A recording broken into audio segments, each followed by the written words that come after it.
أعوذ بالله من الشيطان الرجيم. بسم الله الرحمن الرحيم.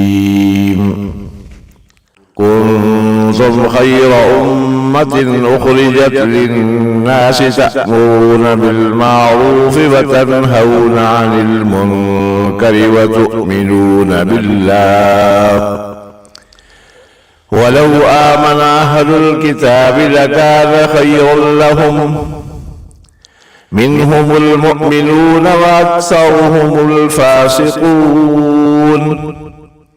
لن يضروكم إلا أذى وإن يقاتلوكم يولوكم الأدبار ثم لا ينصرون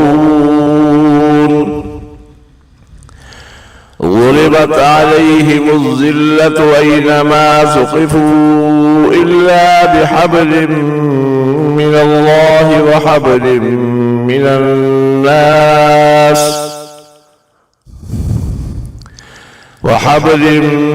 الناس وباءوا بغضب من الله وضربت عليهم المسكنة ذلك بأنهم كانوا يكفرون بآيات الله ويقتلون الأنبياء بغير حق ذلك بما عصوا وكانوا يعتدون ليسوا سواء من أهل الكتاب أمة قائمة يتلون آيات الله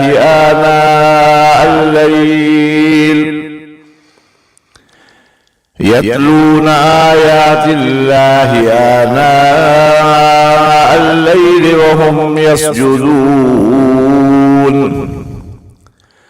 يؤمنون بالله واليوم الآخر ويأمرون بالمعروف وينهون عن المنكر ويسارعون في الخيرات وأولئك من الصالحين وما يفعلوا من خير فلن يكفروه والله عليم بالمتقين. إن الذين كفروا لن تغني عنهم أموالهم ولا أولادهم من الله شيئا وأولئك أصحاب النار هم فيها خالدون.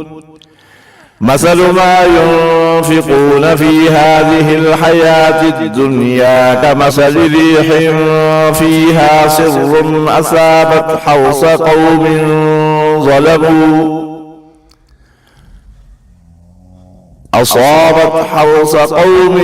ظلموا أنفسهم فأهلكت وما ظلمهم الله ولكن أنفسهم يظلمون.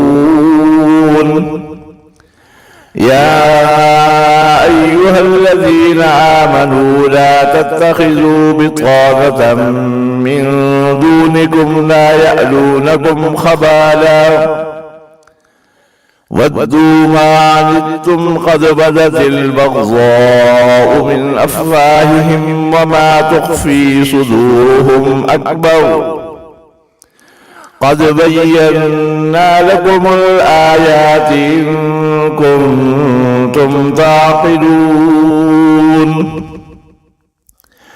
ها أنتم أولئك تحبونهم ولا يحبونكم وتؤمنون بالكتاب كله وإذا لقوكم قالوا آمنا وإذا خلوا عضوا عليكم الأنامل من الغيظ قل موتوا بغيظكم إن الله عليم بذات الصدور.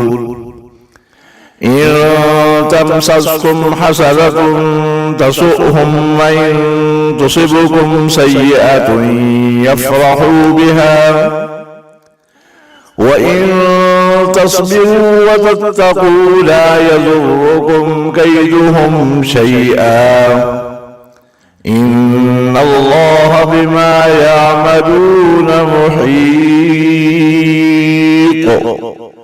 صدق الله العظيم.